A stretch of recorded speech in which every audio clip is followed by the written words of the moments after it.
नागपूर जिल्ह्यातील औद्योगिक आणि कृषी क्षेत्रासाठी अत्यंत महत्त्वाचा ठरणाऱ्या फर्टिलायझर कॉम्प्लेक्स प्रकल्पाच्या उभारणीसंदर्भात भाजप आमदार डॉक्टर आशिष देशमुखांनी मुख्यमंत्री देवेंद्र फडणवीसांची भेट घेतली। नागपूर जिल्ह्यातील गॅस पाईपलाईनचा वापर करून खत निर्माण करणारा इंटिग्रेटेड फर्टिलायझर कॉम्प्लेक्स स्थापन करण्याच्या या महत्त्वाकांक्षी उपक्रमाला सकारात्मक प्रतिसाद देत लवकरच आवश्यक पावलं उचलण्याचं आश्वासन आता मुख्यमंत्र्यांनी दिलेलं आहे। खत निर्मितीचा कारखाना व्हावा यासाठी काल आम्ही सन्मान्य मुख्यमंत्र्यांची भेट घेतली। दिल्लीचे गेलचे म्हणजे गॅस ऑथॉरिटी ऑफ इंडिया लिमिटेडचे अधिकारी त्यामध्ये सहभागी होते।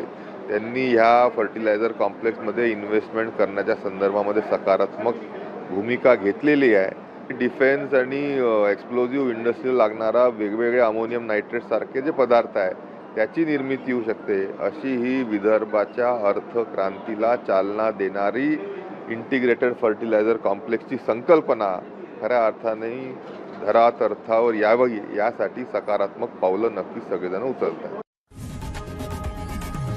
लोकशाही मराठी ऐका, पहा, जागरूक रहा।